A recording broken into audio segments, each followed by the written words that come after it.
ጎንደር ጉድበል ጎንደር መፈመስ እንዲኮነስ እንደው ካፍንጫዬ ውጥት ይበል ጌታዬ ሆይ ትግስቱን ስጠኝ። እኔማ በተቻለ መጠን ለመደበቅ ሞክሬያለሁ። ቤተሰብ የዘንድሮ ቤቢ ሻወር ደግሞ ጭራሽ በታይትና በሸሚዝ ሆነ። ጉር ነው። ኧረ በስመ አብ ወልድ መንፈስ ቅዱስ። ኧረ ተው እናንተ መስመራችሁን አትሳቱ። ኧረ የፈለገ ነገር ብር ቢያጠግባችሁ ብር ቢያጠነዛችሁ ታው። ነገ ብር ጠፊ ነው። ነገ ምን እንደምትሆኑ አታወቅም። የዛሬ መኖራችሁን የዛሬ መስራታችሁን አትዩ። ኧረ ከፈጣሪያችሁ አትውጡ።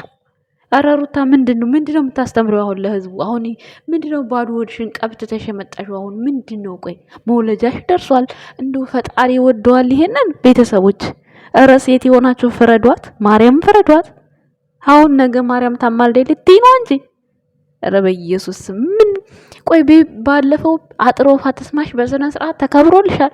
እዛ ላይ እንኳን ራቁትሽን ብትሆኚ ሶኬ እንደዛ ነው ላለ ጭራሽ ባልሽም የሌላ ሰው ጭን ይኮረኩራል። አብርሃም እኔ በጣም አማከብረው ሰው ነው። ዛሬ ግን ሚስቱ እንዲሆና ስትመጣ በጣም ወረደብኝ። በቃ የመጨረሻ ማለት ነው። እግዚአብሔርን በኢየሱስ ስም ምንድነው? ምን እየሰራችሁ ነው? አብርሃም እዛ የሌላ ሰው ጭን ያካል፣ እሷ እዚህ ሆዷን አንቀብታ ኧረ በኢየሱስ ምን እንደምላላቅም ፈጣሪ ወይ ይቅር ይበለኝ። እኔ ለማወራው ነገር ይቅር ይበለኝ። ምንም ማድረግ አልችልም። እግዚአብሔርን ቆይ ሩታ አንድ ነገር እኮ ቪዲዮ ላይ ስትሰሩ የምትሰሩት ነገር ለህዝብ ጠቃሚ የሚሆን ነገር ነው አይደል እንዴ? ቤቢ ሻወር ይከበራል እናውቃለን። ሁሉም የቤቢ ሻወር ለብሶ ራቁቱን ይበለቀጣል። ይሄ ያለ ነው። ግን ያንቺ ደግሞ ባሰ። ምንድነው የሚባለው አሁን በታይት እንዱ ምንድን ከዚህ ነገር የምትጠቀሚው ነገር ምንድነው? በቃ ማስታወሻስ ቢሆን ስልክሽ ላይ ቁጭ አታደርጊው? ሚዲያ ላይ ምን አስፖስተሽ?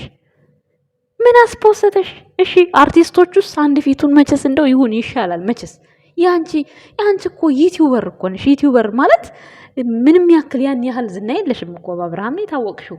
ይሄን ያክል እውነት እኔ እስከ ዛሬ ድረስ እኔ ተናግሬያት አላውቅም ሩታን። ይሄ ግን ከመስመር የወጣ ነው። ቤተሰቦች ሴቶች እንዴት አያችሁት? መቼም እኮ ይሄንንም የሚደግፍ አይኖርም እኮ የሰይጣን ዘመድ የሆነ ሰው።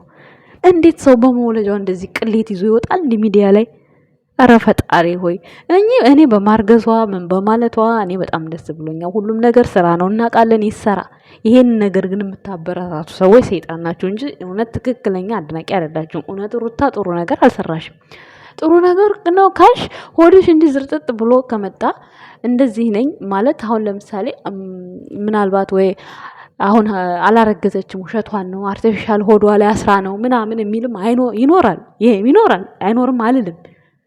ምክንያቱም ከጊዜው አንፃር ፈጠነ። ያንን ነገር ለማሳየት ፈልገሽ ከሆነ እውነት ተሳስተሻል። ሰው ከሚለው ልቅ እግዚአብሔር የሚያየው ነገር ነው የሚበልጠው። የምሬን ነው። ኧረ ሩታ ምን ሆነሻል? ኧረ ምን ነው ትልቅ ሰው የሚመክራችሁ ሰው አጣችሁ እናንተስ? የአብርሃምስ እሺ ይሁን ብለን መቼስ አምነን ተቀብለን እያየን ነው። ያንቺ ደግሞ ምን ይባላል ራቁትሽ እንዲህ መምጣቱ? ከዚህ ሁሉ ታዲያ ለምንድን ነው ታዲያ ይሄ? እንዴት ልጁ እንደዚህ ማለት ሆድሽ እንዴት እንዳረገዝሽና እንዴት እንደዚህ ሆድሽ ትልቅ ሊሆን እንደቻለ ለምን ታዲያ አልጋ ላይ እግርሽን ስትሰቅሊ ለምን ከአብርሃም ጋር ለምን ቀርጸሻል? እሱ አልፖሰሽም? መጀመሪያ እሱ ነበር መፖሰት ያለብሽ። ምክንያቱም ለህዝብ ማስተማር ከሆነ አንድ ሰው ከመነሻው ጀምሮ ነው ማስተማር ያለበት፣ ከመጀመሪያው ነው እንጂ መሀል ገጽ ላይ ገብታችሁ አንድ ተማሪ ተማር ብትሉት ምንም ሊማር አይችልም። ቤተሰቦች የምሬን እምላችሁ የፈለጋችሁትን በሉ፣ ዛሬ ተሳደቡ፣ ከዚህ አይበልጥም እንዴ! ኧረ ምን ነው የድሮ እናቶቻችን? ወይኔ ትናንት ማሚዬ ምን አለች? አብርሃም እናት ብሩክን ተዋወቂው፣ ኧረ እኔ እፈራለሁ አላለችም? ጉድፈላ በስመ አብ ወወልድ ወመንፈስ ቅዱስ። አሁን እናትሽስ ምን ይሉሻል? ይሄን አይተው እርግጠኛ ነኝ እሳቸውም የድሮ ሰው ናቸው። በእነ አብርሽ እናት በእነ ሙሽዬ እናት እድሜ ላይ ነው ያሉት። ያንቺም እናት ኧረ ዘመኑን ተቀየረ ብላችሁ በጣም መስመር አትሳቱ። ኧረ ባህላችንን አታቆሽሹት፣ ባህላችንን አታግማሙት እንዴ! ቤቢ ይከበርሽ ይሁን። ይሄ ምንድን ነው የሚሉት? በታይተ ኧረ በኢየሱስም ሰው ባለው ነው ችግር የለውም። ምን አለ ሻሽ እንኳን ለበስ ብታረጊው። ጭራሽ በቃ መታየት አለበት ወድሽ ማለት ነው። እኔ ተናድጄ አይደለም፣ እግዚአብሔርን ተናደሽ ቀንተሽ ነው የምትሉ ሰዎች አጠፉም። ግን ምን ይሰራል በዚህ ልክ ማለት ነው። እውነቴን ነው። ይሄንን ካሳየሽ ለምን ከአብርሃም ጋር ካልጋ ላይ ስትተኚ እንዴት እዚህ ደረጃ እንዳደረሽው እሱን ራሱ ማሳየት ነበረብሽ። እግዚአብሔር ነው ማለት ይሄን ካሳየች እሱ ማሳየት ነበር በቅድሚያ የሚቀለው። ምክንያቱም ያንን ብታሳይ ኖሮ አሁን ላይ ጥያቄው ለሷ ቀላል ነው የሚሆነው መልሱ። ኧረ ጉድ ፈላ። ሰው የራቁት ቪዲዮ ይዞብኛል እያለ 400 ሺህ 500 ሺህ ይከፍላል በወር ለማስጠፋት። ይቺ ጭራሽ ፖስታ ትመጣለች። ምን ስለ ምን ጡቷ ጡት መያዣ ስላረገች እና ታይት ስለለበሰች ነው? አለቀው። ባዶ እኮ ናት እኮ። ፈጣሪ ትዕግስቱን ስጠኝ። ኧረ አንቺስ ምን አይነት አሰዳሚ ነሽ እንደው! ወይኔ እናቴ! በስመ አብ ወወልድ ወመንፈስ ቅዱስ። በምን ጊዜ ለኛ ተፈጠርን? ወይኔ እንደው አደራችሁ ሌሎቻችሁ ሴቶች እንዲህ እንዳትሆኑ በፈጠራችሁ። እንደው ፈጣሪያችሁን ፍሩ፣ እግዚአብሔርን ፈጣሪን ፍሩ።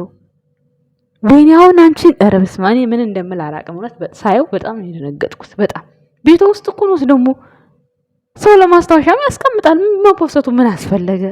እኛ እኮ ልጅ ይሄ የሚያወራው እኮ ልጅን ስታቀፊ ያይሻል፣ የዛኔ ያምንሻል። ሰው እንዲያምንሽ ብለሽ ምን እንደዚህ አስገፈጠጠሽ እናቴ? ኧረ ፈጣሪ ትዕግስቱን ስጠኝ። ካብርሽ አንቺ የባሰው መጣ። አንቺስ ጉድ ነው ራ